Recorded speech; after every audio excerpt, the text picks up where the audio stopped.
नमस्कार छात्रों, सभी को सुप्रभात। अब तक हमने पिछले वीडियो में देखा कि अनुक्रमणिका के प्रथम सोपान गद्य भाग में से 8 जो पाठ है उन 8 पाठों के बारे में हमने जानकारी प्राप्त की है। और आज हम मध्यकालीन कविता और नई कविता जो है उनके बारे में देखेंगे और 2 एकांकी जो है उन 2 एकांकी बारे में हम देख लेंगे। तो द्वितीय सोपान पद्य भाग है। तो पद्य भाग में 2 भाग विभाजित हैं। तो पहला भाग जो है वो है मध्यकालीन कविता। मध्यकालीन कविता है, इसमें 4 पद हमें देखने को मिलते हैं। जैसे कि पहला है रैदास बानी, इसके रचयिता रैदास जी हैं। दूसरा है सूरदास के पद, इसके रचयिता हैं सूरदास जी। और तीसरा है रहीम के दोहे और चौथा है बिहारी के दोहे। तो इस तरह से हमें 4 मध्यकालीन कविता देखने को मिल जाती है। पहला पद जो है रैदास बानी का, तो रैदास बानी इस पद में यह कहते हैं कि प्रभु को चंदन दीपक वाणी कह के बता देते हैं और अपने आप को दास कहते हैं।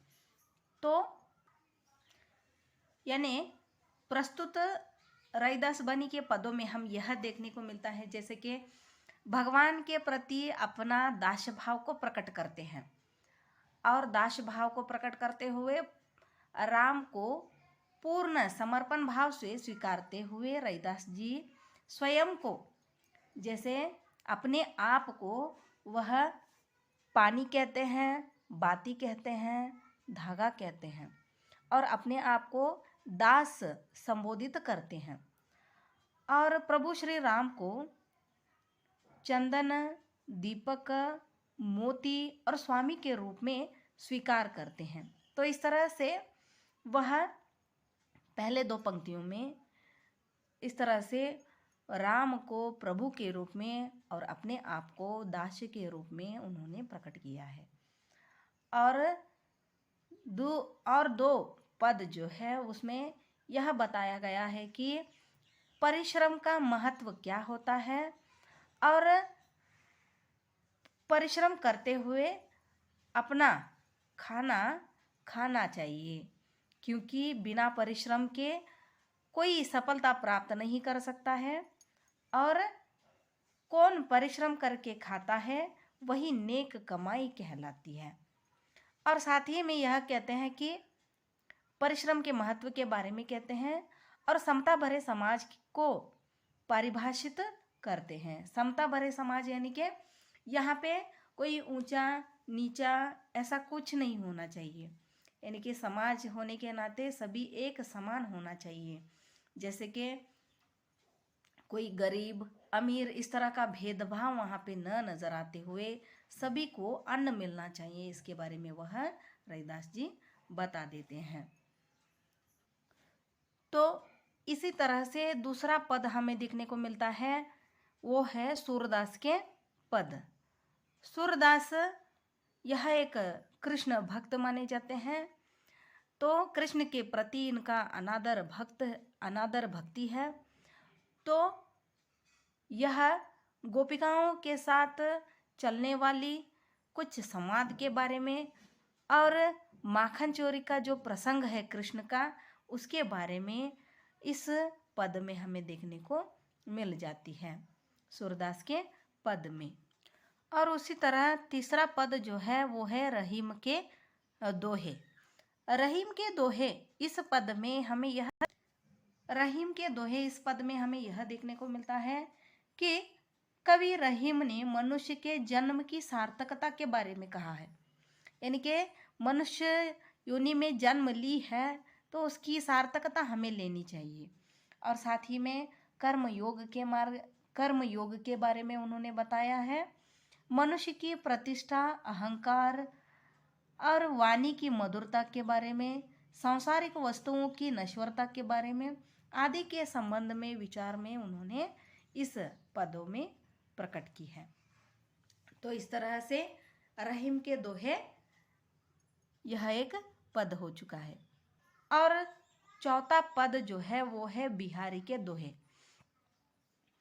बिहारी के दोहे में हमें यह आशय देखने को मिलता है, जैसे कि इनके दोहे में कवि बिहारी लाल ने श्री कृष्ण गोपिका का प्रेम, मन की शुद्धता, दान की महत्व, यानी कि दान देना उसका महत्व, और मन की दुर्बलता, यानी कि जो मन दुर्बल होती है उसके बारे में आदि का चित्ताकर्षण रूप से वर्णन उन्होंने की है।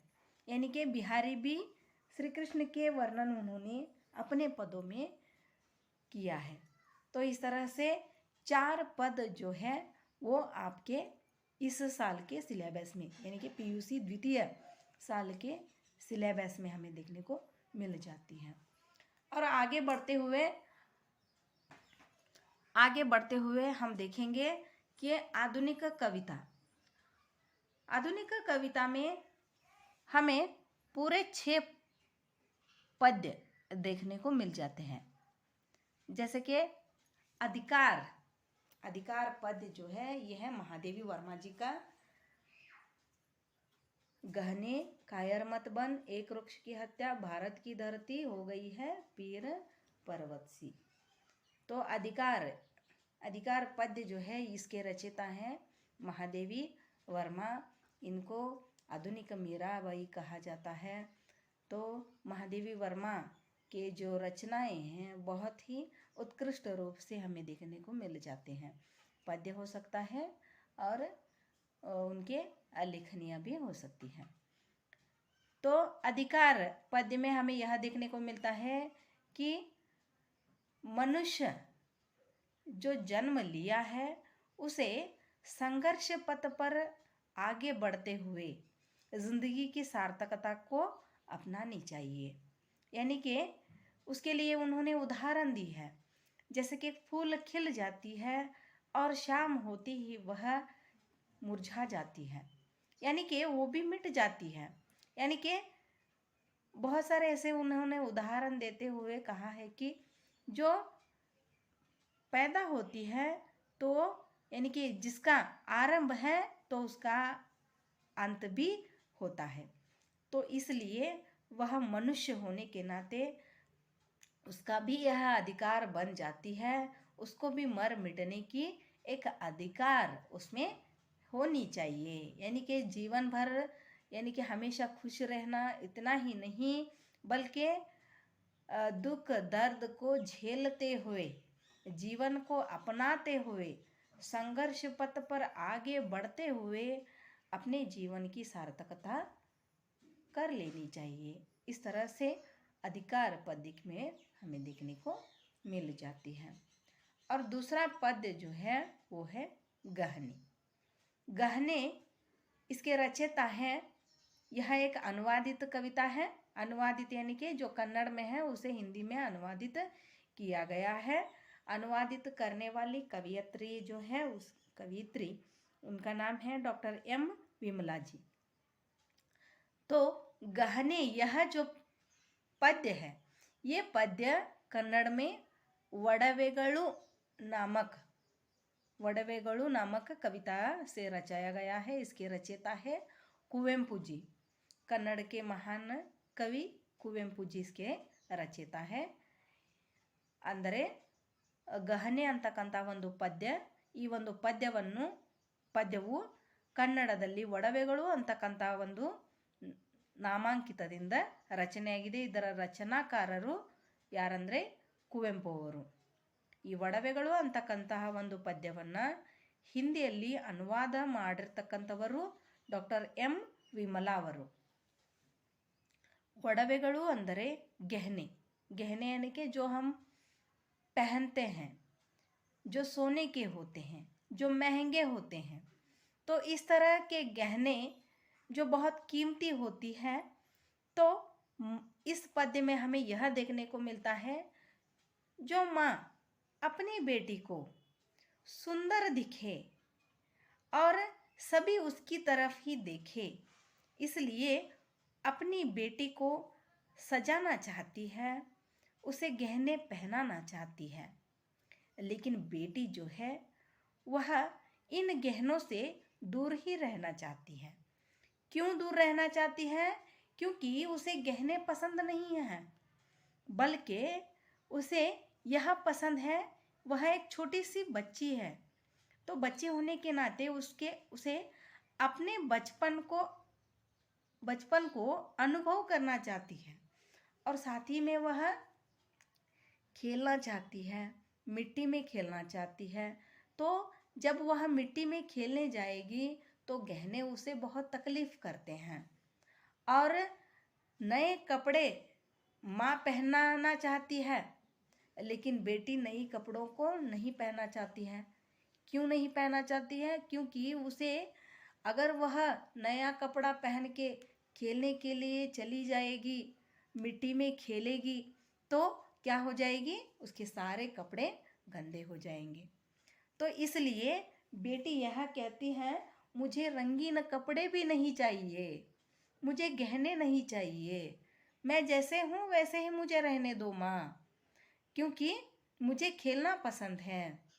इसलिए अंत में बेटी माँ से कहती है, तुम्हारा जो प्यार है वो बहुत बहुत ऊंचा है, यानी कि उस माँ के प्यार को इतना हम माप नहीं ले सकते, उतना प्यार माँ ने अपने बेटी को दी है। तो वह बेटी कहती है, तुम मेरे लिए गहना हो और मैं तुम्हारे लिए गहना हूँ, बस इतना काफ़ी है। क्या के वह अपने माँ से कह देती है। तो माँ और बेटी आपस में दोनों एक दूसरे के लिए गहना बन जाते हैं, कीमती बन जाते हैं। तो इस तरह से माँ और बेटी का जो संवाद है वह इस कविता में हमें, और संवाद के साथ जो माँ बेटी का जो प्यार है उस प्यार को इस पद्य में हमें देखने को मिल जाती है। और आगे बढ़ते हुए हम तीसरा पद्य देखेंगे, जो है कायर मत बन। कायर मत बन, इसके रचयिता है नरेंद्र शर्मा जी। और तीसरा पद जो है वो है कायर मत बन, नरेंद्र शर्मा जी का कायर मत बन। यह पद्य जो है नरेंद्र शर्मा जी यह कहते हैं कि मानवता जो है वह अत्यधिक श्रेष्ठ है। तो मानवता के बारे में वह बता देते हैं, और वह कहते हैं, कभी भी मनुष्य होने के नाते कभी भी उसे कायर नहीं बनना है, आत्मसमर्पण नहीं करना है, और दुष्टों के सामने तो कभी भी आत्मसमर्पण न करने के बारे में वह कहते हैं, और कायर न बनने के बारे में वह संदेश देते हैं। कुछ भी बनो, ठोकर खाओ, लेकिन कायर मत बनो, कह के वह मानवता को संदेश देते हैं और अपने दुष्टों के सामने, नीचों के सामने आत्मसमर्पण कभी न करने के बारे में वह संदेश दिए हैं। तो इस तरह से कायर मत बन यह पद्य हमें देखने को मिल जाती है। और चौथा पद्य जो है वो है एक वृक्ष की हत्या। इसके रचयिता है कुंवर नारायण। हमें इस पद्य के टाइटल देखने के बाद ही हमें यह मालूम हो जाती है कि एक वृक्ष की हत्या, हत्या यानी कि एक वृक्ष की यहाँ पे क्या की गई है? हत्या की गई है, यानी कि काट दिया गया है। तो हमें यह मालूम होता है कि कुंवर नारायण जी जो है वह पहले यानी कि बहुत पुराने दिनों से तैनात खड़ा हुआ एक पेड़ है। तो उस पेड़ को हर रोज देखते हैं, उसकी छाया में वह बहुत से लोगों को उस पेड़ ने जगह दी थी। लेकिन एक दिन कुछ लोगों ने, कुछ कुकर्मियों ने क्या किया है, उस वृक्ष की हत्या उन्होंने की थी। तो वह बहुत दुखद हो जाती है, तो उसे बहुत दुख हो जाती है। तो उन्होंने उस वृक्ष के बारे में इस पद्य में हमें बताया गया है।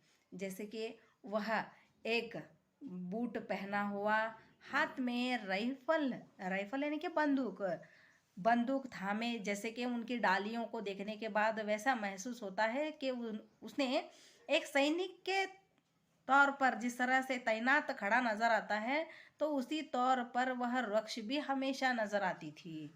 हाथ में बंदूक थामे घर की रखवाली करते हुए वह हमेशा रहने वाला वह वृक्ष आज वहाँ पे नहीं है, क्योंकि उसकी हत्या किसी ने की है। तो इस तरह से उस वृक्ष के बारे में उन्होंने वर्णन किया है। साथ ही में इस तरह से पर्यावरण का नाश करते हुए अगर हम चले जाएंगे, तो यह सारा जीवन जो है वह पर्यावरण की रक्षा करनी चाहिए। लेकिन इस तरह से पेड़ को काटते हुए हम चले जाएंगे, तो आगे आने वाली पीढ़ी को हम कुछ नहीं दे पाएंगे। तो इस तरह से पर्यावरण की रक्षा करने के बारे में भी उन्होंने बताया है। तो ये हुई चौथा पद्य, एक वृक्ष की हत्या। और पांचवा जो है भारत की धरती, डॉक्टर पुण्यचंद्रम मानव जी इसके रचयिता है। भारत की धरती, भारत की धरती जो है, इस पद्य में पुण्यचंद्रम मानव जी ने यह कहा है कि भारत के विभिन्न प्रांतों के गौरवमयी इतिहास के बारे में, यानी कि भारत के विभिन्न प्रांत हैं और अपना ही एक गौरवमय इतिहास है। जैसे कि हम महाराष्ट्र में चले जाएंगे तो महाराष्ट्र का इतिहास कुछ अलग है, कर्नाटक में आते हैं तो कर्नाटक का इतिहास कुछ अलग है। तो इस तरह से दिल्ली चले जाएंगे, उत्तर प्रदेश चले जाएंगे, इस तरह से अलग अलग प्रांतों में अलग अलग इतिहास हमें देखने को मिल जाती है। वहाँ पे बहुत सारे ऐसे राजा महाराजाएं अपनी ही छाप को, गौरवमय इतिहास को छोड़ के चले गए हैं। तो इस तरह से हर एक क्षेत्र अपना ही एक इतिहास का निर्माण किया है। तो उसी तरह से सांस्कृतिक परिचय के साथ साथ कर्नाटक के प्रति गौरवपूर्ण भावनाओं को भी कविता रूपी माला में पिरोने का महती कार्य इन्होंने की है। यानी कि इस गौरवमयी इतिहास के साथ साथ उसी का कुछ सांस्कृतिक परिचय दिलाने की कोशिश इन्होंने की है। और जैसे कि बहुत सारे ऐसे हमारे धरती में बहुत सारे ऐसे लोग आके चले गए हैं, यानी कि ये जो भूमि है भारत भूमि, यह राम जन्मभूमि कहते हैं इसे। साथ ही में यहाँ पे राम का वास था, कृष्ण का वास था। तो इस तरह से पुण्य भूमि है ये। यहाँ पे रावण और कंस जैसे जो दुष्ट लोग थे, ऐसे दुष्ट लोगों की यहाँ पे हत्या की गई है, यानी कि दुष्ट का सर्वनाश यहाँ पे हम की गई है। तो इस तरह से पुण्य भूमि भारत कहलाती है। और साथ ही में वर्णन करते करते हुए कर्नाटक की यशोगाथा इन्होंने अपनी कविताओं में लिखी है।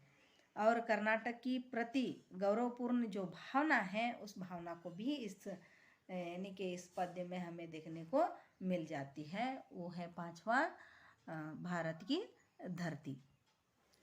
और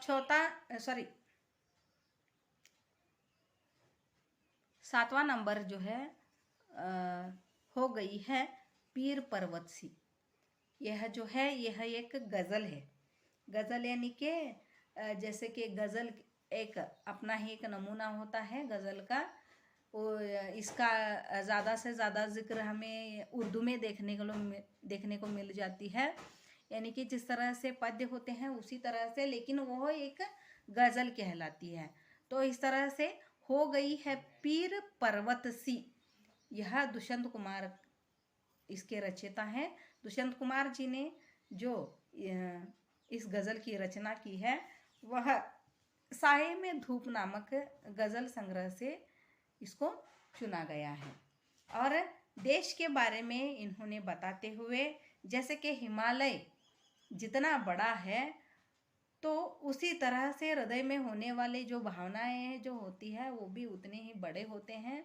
जिस तरह से पर्वत में होने वाली जो बर्फ है वो जिस तरह से गल के यानी कि पानी होके बह के चली जाती है तो हल्का महसूस हो जाता है, तो उसी तरह से सीने में होने वाली जो बातें हैं वो भी पिघल के आनी चाहिए तो मन हल्का हो जाएगा। और देश के बारे में इन्होंने बताया है कि सांत्वना देने के लिए भी कोई होनी चाहिए और देश की उन्नति होनी चाहिए। इस तरह से इस गज़ल में हमें देखने को मिल जाती है।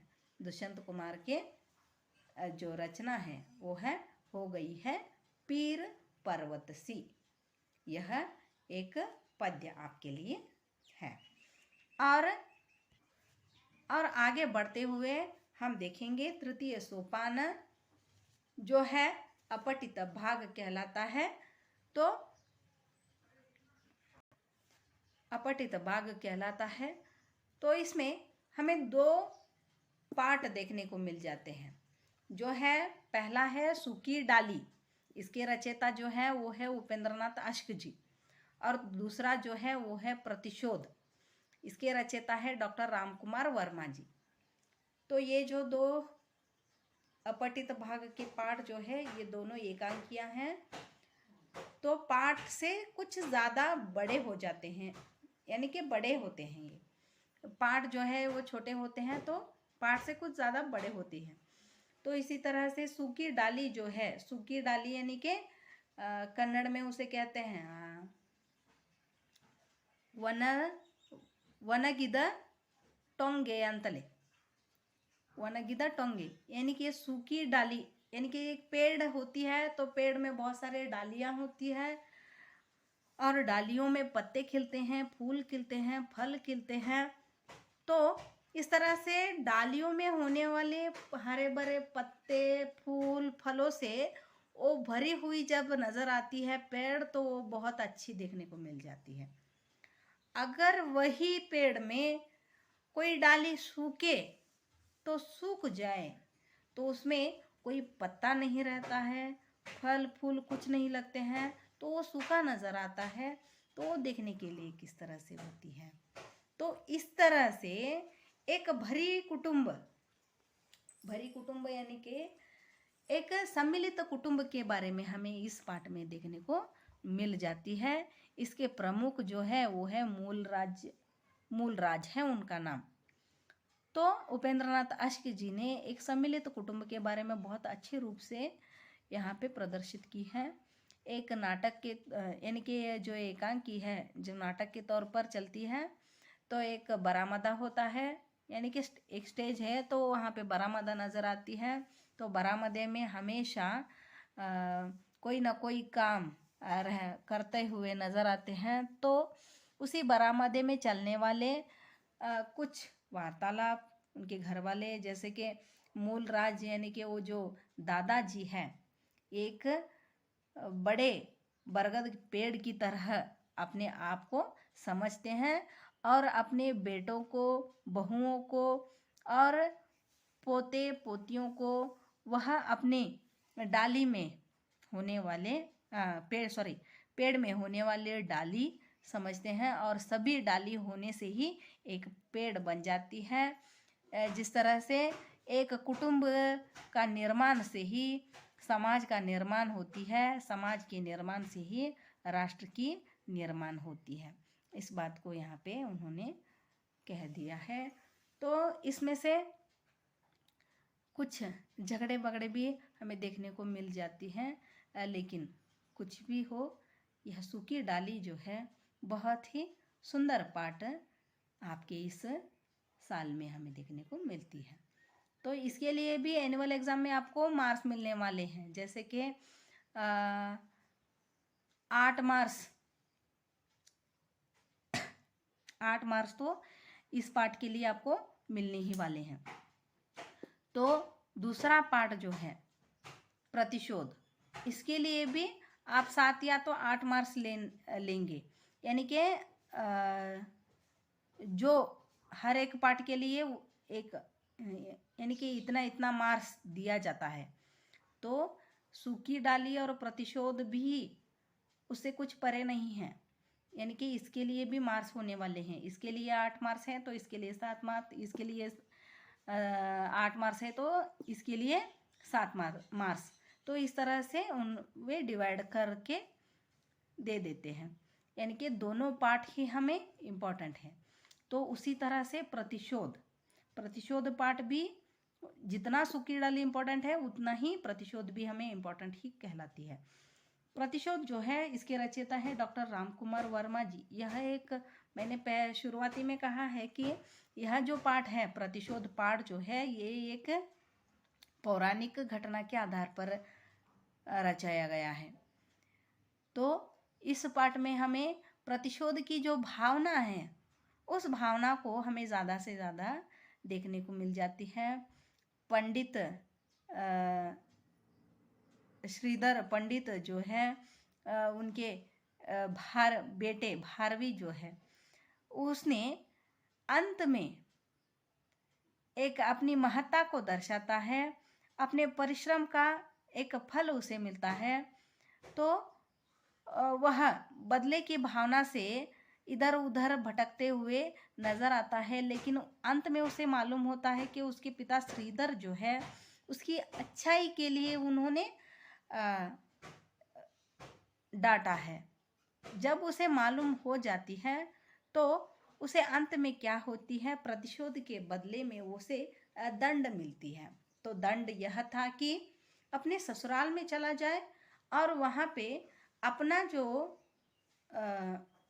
खाना है उनका दिया हुआ, ससुराल में दिया हुआ जो कुछ बचा हुआ दे देते हैं, तो उसी से अपना पेट पालन उसे कर लेनी है। तो इस तरह से करते हुए 6 मास वह रह लेता है और किरातार्जुन विजय नामक एक ग्रंथ का निर्माण वह कर लेता है। यानी कि इतिहास के पन्ने में हम देखते हैं भारवीय किरातार्जुन विजय नामक एक ग्रंथ है। तो उसकी रचयिता, उसकी रचना और उसके बारे में इस पाठ में हमें देखने को मिल जाती है, वो है प्रतिशोध यानी कि बदले की भावना।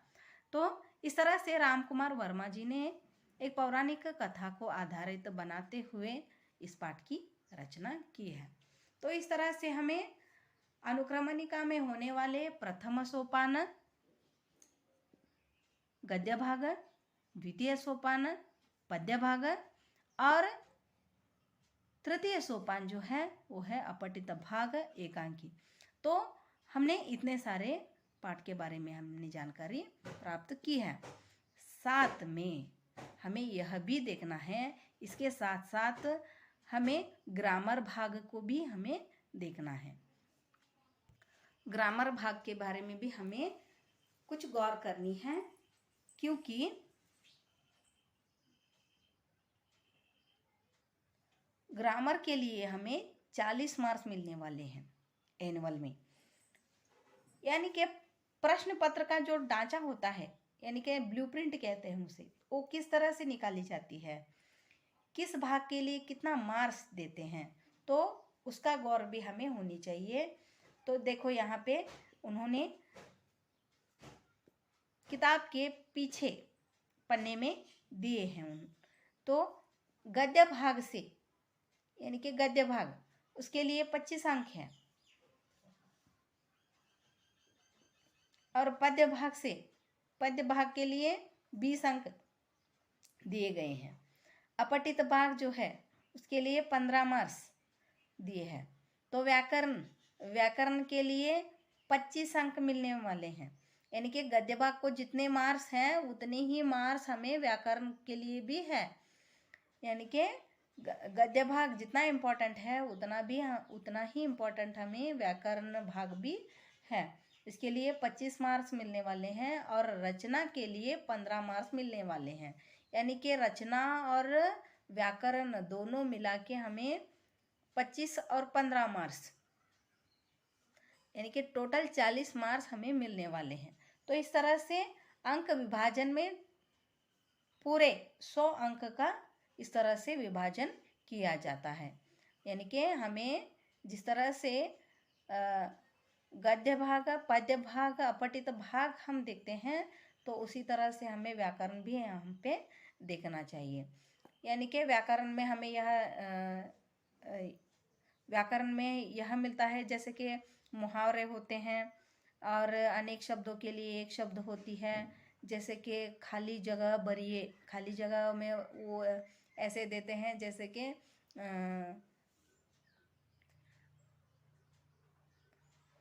कुछ शब्द ऊपर दिए जाते हैं और उसको हमें वहाँ पे भरना होता है, और कुछ शब्द देकर भरने के लिए कहते हैं, और वाक्य शुद्ध करने के लिए क्या दे देते हैं, वाक्य शुद्ध यानी कि कुछ ऐसा वाक्य देते हैं जो उसमें कुछ गलतियां होती हैं।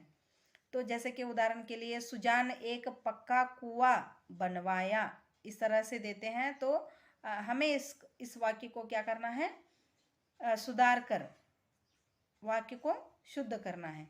तो सुजान ने एक पक्का कुआं बनवाया, तो ये वाक्य सही है। सुजान ने इस तरह से वाक्य को हमें शुद्ध करना होता है। तो इस तरह से वाक्य शुद्धि करनी होती है। काल परिवर्तन वहाँ पे होती है, और साथ ही में मुहावरे देते हैं। तो इस तरह से साथ साथ में और भी जैसे कि उपसर्ग और प्रत्यय, ये 2-3 मार्क्स के लिए आपको आने वाले हैं एनुअल में। उपसर्ग और प्रत्यय, उपसर्ग के साथ उपसर्ग जोड़कर नए शब्द का निर्माण करो, इस तरह से वे दे देते हैं। तो ये पाठ पढ़ाते पढ़ाते हम इसे समझाएंगे। तो उपसर्ग होते हैं, प्रत्यय होते हैं। प्रत्यय को क्या करना होता है, अलग करके लिखना होते हैं। तो अनेक शब्दों के लिए एक शब्द वहाँ पे दी जाती है। तो इसके अलावा हमें रचना में देखते हैं, जैसे कि पत्र लेखन की रचना करनी है, पत्र लेखन लिखना होता है, निबंध होती है, और जो वाक्य दी जाती है उसे हमें हिंदी में अनुवाद करनी होती है, हिंदी में अनुवाद करनी होती है। और एक गद्यांश दी जाती है, और उस गद्यांश के लिए 5 मार्क्स होते हैं। उस गद्यांश को हमें क्या करना है, पूरा पढ़ लेना है। पढ़ने के बाद ठीक उसके नीचे 5 प्रश्न दे दिए जाते हैं। तो जो गद्यांश दिया गया है उसी में से चुनकर वो 5 प्रश्न वहाँ पे मौजूद होते हैं। तो उत्तर भी हमें उसी गद्यांश में मिलते हैं, यानी कि वहीं पे होते हैं। हमें केवल क्या करना है, उसे पढ़ना है, पढ़ के चुन के लिखना है। तो इसके लिए हमें 5 मार्क्स। तो इस तरह से रचना के लिए पूरे 15 मार्क्स हमें मिलने वाले हैं। तो इस तरह से हिंदी विषय का प्रश्न पत्र का ढांचा होता है, विभाजन यानी कि अंक विभाजन। तो इस तरह से हमें देखने को मिल जाती है। तो यहाँ तक जितना बताया गया है ये पूरा आपका सिलेबस के बारे में बताया गया है। और इस तरह से इसके अलावा हमें यह भी देखने को मिलते हैं कि इस किताब में पीछे भाग में जो प्रश्न पत्र का नमूना भी वहाँ पे दिया गया है। यानी कि एक नमूना होता है, यानी कि क्वेश्चन पेपर किस तरह से होती है, कैसा लिखना है, हमें मालूम नहीं होता है। तो उसके लिए एक नमूना उन्होंने दी है, जैसे कि आप ही की किताब के ठीक पीछे पन्ने में हमें देखने को मिल जाती है। जैसे कि प्रश्न पत्र का पूरा एक नमूना यहाँ पे प्रस्तुत मिल जाती है, जैसे कि एनुअल में होती है। तो उसी तरह से पूरे 100 अंक के यहाँ पे मार्क्स के 3 घंटे का 3 घंटे 15 मिनट का यह क्वेश्चन पेपर आपके लिए है।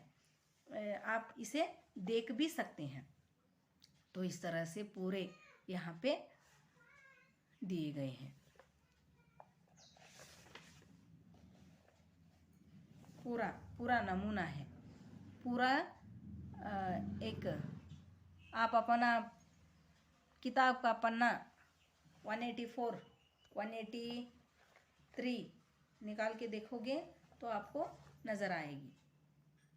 तो इस तरह से पूरा यहाँ पे क्वेश्चन पेपर का नमूना हमें देखने को मिल जाती है। तो इस तरह से हो गई आपकी पूरी सिलेबस के बारे में। तो अब हम पहले से पाठ के बारे में शुरू करेंगे। तो पहला पाठ है वो है सुजान भगत। सुजान भगत इस पाठ के रचयिता जो है वो है मुंशी प्रेमचंद जी। तो इस पाठ को पहले हम देखेंगे। सुजान भगत ये आपका पहला पाठ है।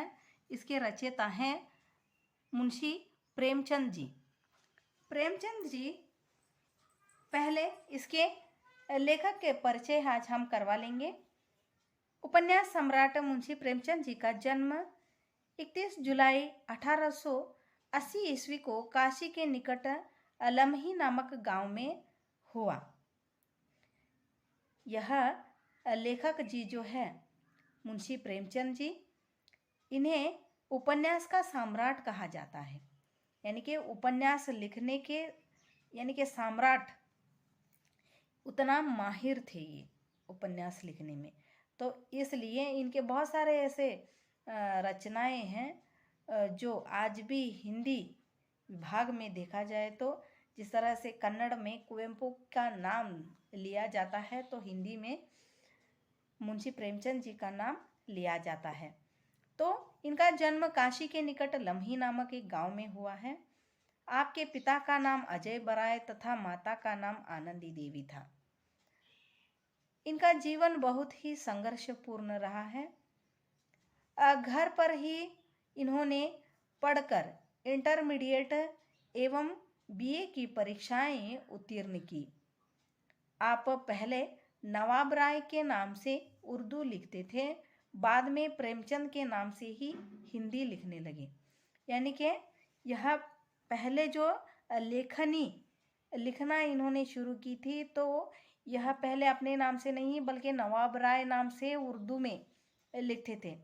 बाद में इन्होंने प्रेमचंद के नाम से हिंदी में लिखना शुरू कर दिया। आपने हिंदी में लगभग 300 कहानियाँ लिखी हैं जो मानसरोवर के 8 भागों में संकलित है। यानी कि इनकी रचनाएं जो है वो लगभग 300 कहानियाँ इन्होंने लिखी है, 300 कहानियाँ।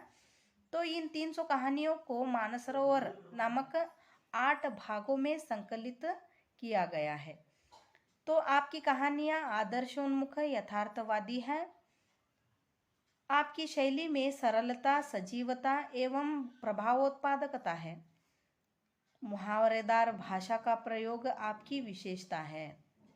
यानी कि इनकी लेखनी में हमें यह देखने को मिलता है कि लिखने की जो शैली है, शैली में सरलता देखने को मिलती है, सजीवता एवं प्रभावोत्पादकता, यानी कि प्रभाव पड़ना, जो पाठक पढ़ते हैं तो उनमें एक प्रभाव, एक छवि, छाप छोड़ देते हैं। तो इस तरह से प्रभाव पूर्वक देखने को मिल जाती है। और मुहावरेदार भाषा यानी कि साथ ही साथ में भाषा के साथ साथ मुहावरों का इन्होंने प्रयोग करते हैं। तो मुहावरों से उसकी लेखनी में एक अद्भुतता मिल जाती है। तो भाषा में मुहावरे का प्रयोग विशेष रूप से होती है। 8 अक्टूबर 1936 ईस्वी को आपका स्वर्गवास हुआ है। आपके कुछ कृतियां हैं, यानी कि मुंशी प्रेमचंद जी के कुछ प्रमुख कृतियां जो है वो है जैसे कि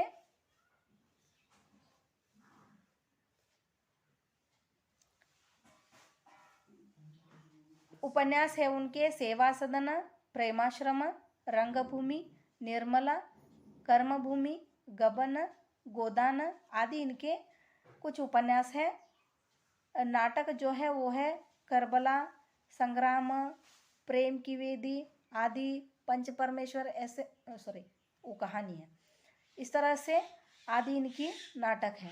तो निबंध है साहित्य का उद्देश्य, स्वराज्य के फायदे, कुछ विचार आदि इनके निबंध संग्रह हैं। सुजान भगत कहानी एक ग्राम्य जीवन के परिवेश से संबंधित रखता है, यानी कि एक ग्रामीण जीवन से संबंध रखता है। किसान सुजान के सुजान भगत बनने के बाद गांव में उसकी प्रतिष्ठा बढ़ जाती है, लेकिन अपने ही घर में अपना अनादर हो जाता है। एक सुजान नामक जो है सुजान, यह जो है एक कृषक है। कृषक यानी कि खेत में काम करने वाला व्यक्ति।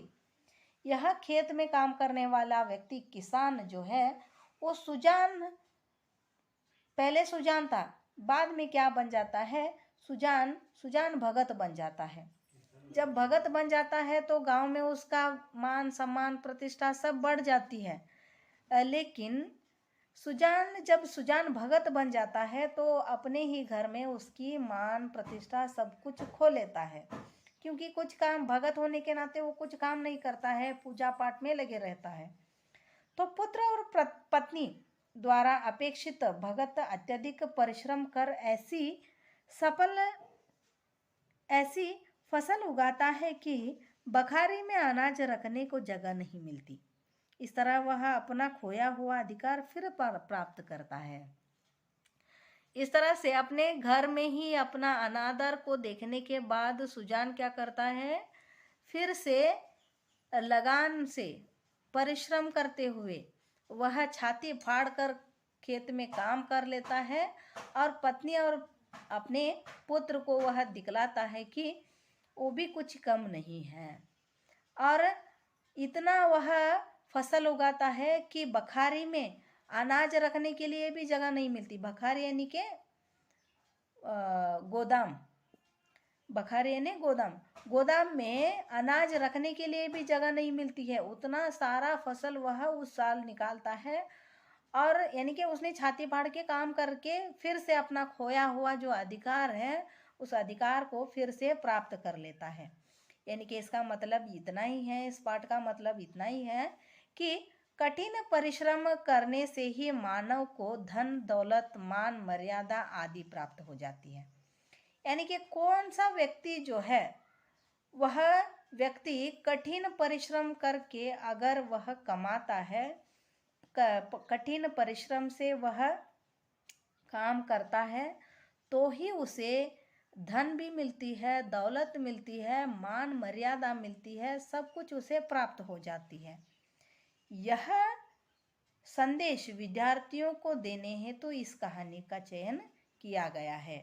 यानी कि इस पाठ को आपके लिए क्यों दिया गया है, क्योंकि आप भी पूरे लगान के साथ, परिश्रम के साथ और इस तरह से परिश्रम के साथ अपना पाठ पढ़ोगे, अपना विषय के बारे में ध्यान रखोगे, परिश्रम से यानी कि आप पढ़ते निरंतर आपका पढ़ाई चलेगी तो ही आप क्या हो जाएंगे, अपने एनुअल एग्ज़ाम में पास हो जाएंगे और सभी से मर्यादा, मान मर्यादा को प्राप्त करेंगे, गौरव को प्राप्त करेंगे।